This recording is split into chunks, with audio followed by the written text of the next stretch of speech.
Star plus के show रज्जो के आज के एपिसोड के स्टार्टिंग में दिखाया जाता है कि मधु और प्रताप दोनों बातें कर रहे होते हैं। प्रताप मधु के साथ मजाक करता है और उसे धन्यवाद भी देता है। वह मधु को गजरा पहनाता है। वह कहता है कि मैं अपनी बात वापस लेता हूँ, परेशान मत हो। आपने इस परिवार के लिए बहुत कुछ किया है और इस परिवार को एकजुट रखा है। वे दोनों चुटकुला कहते हैं और हंसते हैं। फिर अर्जुन रज्जो को फ़ोन करता है लेकिन फ़ोन लगता नहीं। फिर रज्जो विक्की से कहती है कि तुम इतने साल से शहर में थे, तुमने मुझसे शादी करने के बारे में क्यों सोचा। काका कहते हैं कि मैंने तुम्हें अपनी बहू बनाने के लिए सोच लिया था, मैंने मन्नू से भी कह दिया था। विक्की कहता है कि मैं तुम्हें पसंद करता हूँ। वह पूछती है कि क्यों, क्या तुमने शहर में कोई और सुंदर लड़की नहीं मिली। वह कहता है कि तुम भी तो सुंदर हो।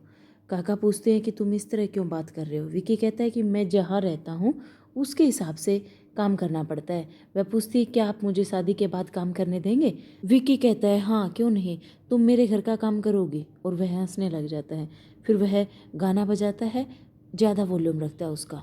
फिर अर्जुन रज्जो को फ़ोन करता है।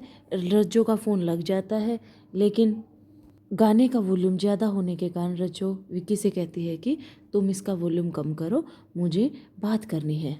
अर्जुन रज्जो से पूछता है कि क्या तुम मेरी आवाज़ सुन सकती हो। विक्की काफ़ी रफ ड्राइव करता है। रज्जो मन्नू के ऊपर गिर जाती है। वह विक्की को अच्छी गाड़ी चलाने के लिए कहती है। फिर अर्जुन पूछता है क्या तुम मुझे सुन सकती हो। वह क्या कर रहा है, क्या तुम ठीक हो, क्या तुम्हें चोट लगी है। उसने म्यूजिक की आवाज़ इतनी तेज़ क्यों कर रखी है, बेवकूफ़। मुझे पता है कि वो नहीं चाहता कि हम बात करें। अर्जुन कहता है कि मैं उसे नहीं छोड़ूंगा। रज्जो उसके फ़ोन का फिर इंतज़ार करती है। फिर दिखाया जाता है कि पुष्कर अर्जुन के घर पे पहुंच जाता है। पुष्कर कहता है कि आखिरकार उन माँ बेटी से छुटकारा पा ही लिया। तो मधु कहती है कि इस बात को भूल जाओ। वह नाश्ता करने के लिए कहती है। पुष्कर रोकी से पूछता है कि उसका काम कैसा चल रहा है। रोकी कहता है कि मैं यहाँ अपना नया बिजनेस स्टैब्लिश कर रहा हूँ। पुष्कर कहते हैं अगर आपको कोई मदद चाहिए हो तो मुझे बता देना। तभी कालिंदी कहती है कि हाँ मदद चाहिए। वह रोकी से पुष्कर को मदद मांगने के लिए कहती है। पुष्कर कहते हैं कि ज़रूर। वह कविता से जो कुछ मिला है उसे देने के लिए कहते हैं। सभी के लिए घड़ियाँ लाई गई हैं। फिर झिलमिल कहती है कि आपने इतना खर्च क्यों किया, ये तो सिर्फ मेरे और कालिंदी के लिए होना चाहिए था। वो कहते हैं कि क्यों, यह मेरा दूसरा परिवार है। हर कोई मुस्कुराता है। मधु स्मेल के बारे में पूछती है। कविता कहती है मिठाई की गंध है, ये मेरे भाई की वहाँ से आई है। मधु ने उसे ताना मारा। कालिंदी ने मधु से इसे लेने के लिए कहा। मिठाई जीभ को मीठा कर देती है, ले लो। कार्तिक कहता है कि मुझे मिठाई चाहिए, मुझे लोगों के सामने मीठी बातें करनी है। कालिंदी ने कविता को पकड़ रखा है। पुष्कर को लगता है कि यहाँ कोई मन्नू और रज्जो के बारे में नहीं पूछेगा। रज्जो कहती है कि यहाँ धीमी गाड़ी चलाओ। विक्की कहता है कि मुझे डर नहीं है। रज्जो कहती है कि धीमी गाड़ी चलाओ, बकवास बंद करो। वह गुस्से में कार दौड़ाता है। सामने से ट्रक आने के कारण गाड़ी एक पेड़ से जाकर टकरा जाती है। फिर काका सबसे कहते हैं कि हिलना मत, नहीं तो गाड़ी नीचे खाई में गिर जाएगी। फिर तभी वहाँ पर अर्जुन पहुँच जाता है और उनकी मदद करता है। इसके बाद सारे कार से उतर जाते हैं कि वह पूछता है कि क्या तुम सब ठीक हो। विक्की कहते हैं कोई मुझसे भी पूछ लो, लेकिन अर्जुन उसे डांट देता है। वह कहता है अगर मुझे देर हो जाती तो तुम सब मर जाते, कार फिसल जाती। अर्जुन कार को वापस खींचने के लिए पकड़ता है। रज्जो भी उसकी मदद करती है। अर्जुन कहते हैं कि तुम हिलो, तुम्हें चोट लग जाएगी। मनु देखती है। काका विक्की को जाने के लिए कहता है लेकिन विक्की कहता है कि वे संभाल रहे हैं ना।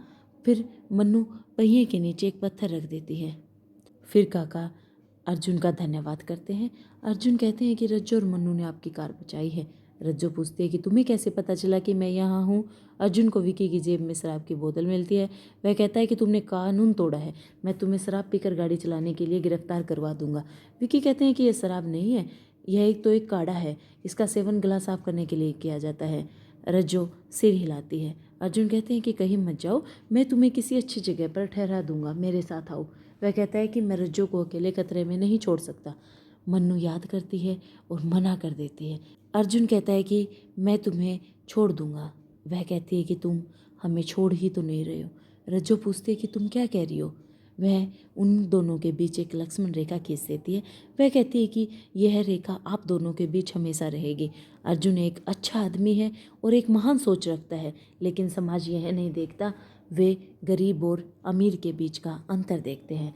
अर्जुन कहते हैं कि रज्जो और मैं बस मन्नू उन्हें समझाती है। वह कहती है कि मैंने रज्जो की खुशी के लिए इस जीवन को चुना, तुमने उसे बचाया और उसे मेरे साथ मिला दिया। बस अब वह रज्जो को विक्की के साथ घर बसाने के लिए कहती है।